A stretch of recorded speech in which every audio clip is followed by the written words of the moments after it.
आपका स्वागत है विधिक शिक्षा के डिजिटल प्लेटफॉर्म लॉ इंपीरियल पर। आज हम उत्तर प्रदेश नगरीय परिसर किराएदारी विनियमन अधिनियम 2021 अधिनियम संख्या 16/2021 पर चर्चा करेंगे। यह अधिनियम कब बनकर तैयार हुआ, अर्थात इसकी अधिनियमित तिथि 24 अगस्त 2021। अधिनियम का विस्तार क्षेत्र। यह अधिनियम संपूर्ण उत्तर प्रदेश पर लागू होता है। अध्याय 7। कुल धाराएं 46। अनुसूची 2। उत्तर प्रदेश नगरीय परिसर किराएदारी विनियमन अधिनियम 2021 की प्रकृति। अधिनियम की प्रकृति निम्नतर है। नंबर 1, यह अधिनियम नए स्वरूप में स्थायी प्रकृति का है। नंबर 2, इस अधिनियम के प्रावधानों के अधीन कोई कार्रवाई नियत प्राधिकारी के समक्ष दाखिल की जाएगी, न कि सिविल न्यायालय के। नंबर 3, इस अधिनियम के प्रावधानों के अध्ययन विनिर्दिष्ट आधारों पर बेदखली के लिए आवेदन किराया प्राधिकारी को किया जाएगा। उत्तर प्रदेश नगरीय परिसर किराएदारी विनियमन अधिनियम 2021 की विशेषताएं। अधिनियम की विशेषताएं निम्नवत है।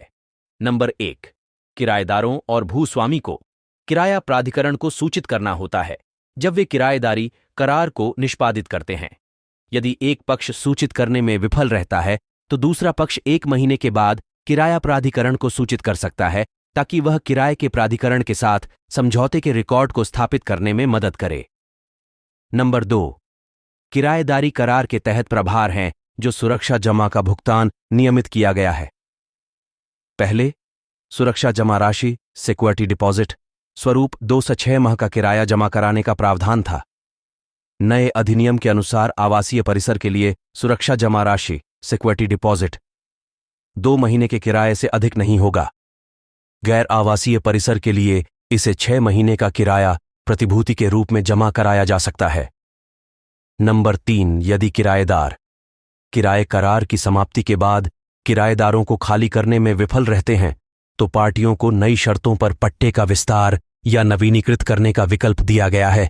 या यदि किराएदार पट्टे को नवीनीकृत करने में विफल रहता है तो मकान मालिक को किराए के अधिकार से संपर्क करने और निष्कासन की तलाश करने का अधिकार है।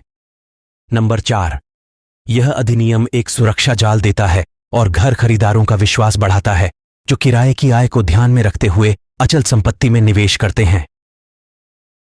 नंबर 5, भूस्वामी बिजली और पानी जैसी आवश्यक आपूर्ति में कटौती करते थे जब किराएदार किराए का भुगतान करने में असमर्थ थे। अब यह नहीं किया जा सकता है। यदि भूस्वामी ऐसा करता है तो किराएदार तुरंत अंतरिम निर्देशों के लिए किराया प्राधिकरण से संपर्क कर सकता है और अधिकारी ऐसी आवश्यक सेवाओं की तत्काल बहाली का आदेश दे सकते हैं। नंबर 6, आवासीय संपत्ति के मामले में वार्षिक किराया 5% से अधिक नहीं बढ़ सकता है और गैर आवासीय क्षेत्रों के लिए वार्षिक किराया 7% से अधिक नहीं बढ़ सकता है।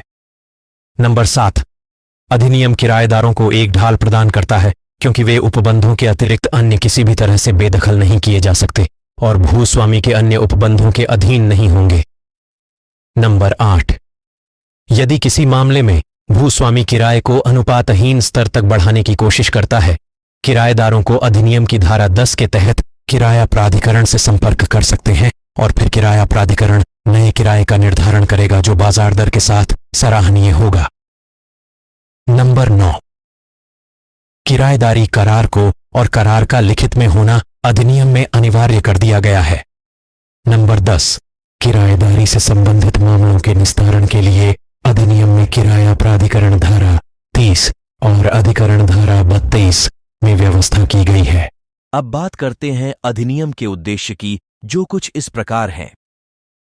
परिसर की किराएदारी को विनियमित करने, भूस्वामियों तथा किराएदारों के हितों को संरक्षित करने और विवादों के समाधान हेतु त्वरित न्याय निर्णयन प्रणाली का उपबंध करने और उससे संबंधित या आनुषंगिक मामलों का उपबंध करने हेतु किराया प्राधिकरण और किराया अधिकरण की स्थापना करने के लिए दिनांक 21 मार्च 2021 के पश्चात भी पूर्वोक्त अध्यादेश के उपबंधों को प्रवृत्त रखने के लिए एक नई किराएदारी विधि लाए जाने का विनिश्चय किया गया।